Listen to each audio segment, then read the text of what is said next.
A lawfully held referendum would have important political consequences relating to the Union and the United Kingdom Parliament.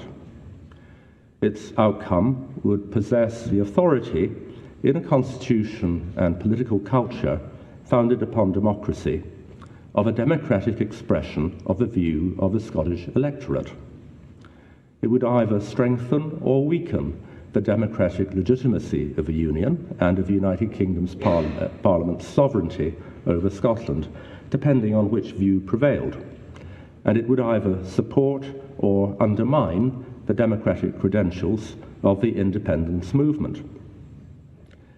It's therefore clear that the proposed bill has more than a loose or consequential connection with the reserved matters of the Union of Scotland and England and the sovereignty of the United Kingdom Parliament.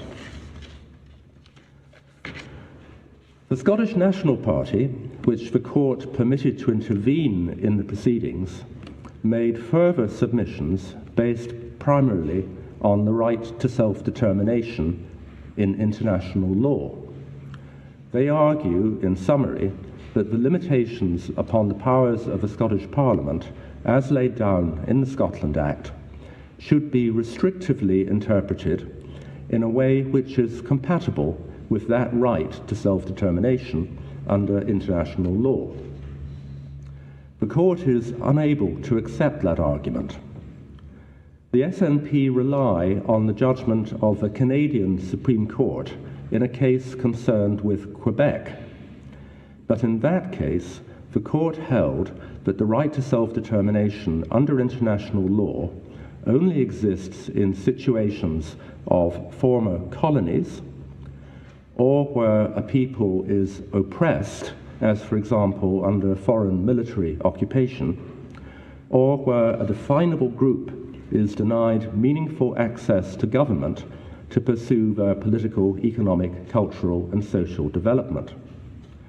The court found that Quebec did not meet the threshold of a colonial people or an oppressed people, nor could it be suggested that Quebecers were denied meaningful access to government to pursue their political, economic, cultural, and social development. The same is true of Scotland and the people of Scotland. The SNP also relied on the submissions of the United Kingdom government to the International Court of Justice in a case concerned with Kosovo. But those submissions are consistent with the Quebec case. The government submitted that the right to self-determination under international law was normally limited to situations of a colonial type or those involving foreign occupation. That's not the position in Scotland. For all these reasons, which are set out more fully in the judgment, the court unanimously concludes that the proposed bill does relate to reserved matters. Accordingly, in the absence of any modification of the definition of reserved matters by an order in council under Section 30 of the Scotland Act or otherwise, the Scottish Parliament does not have the power to legislate for a referendum on Scottish independence.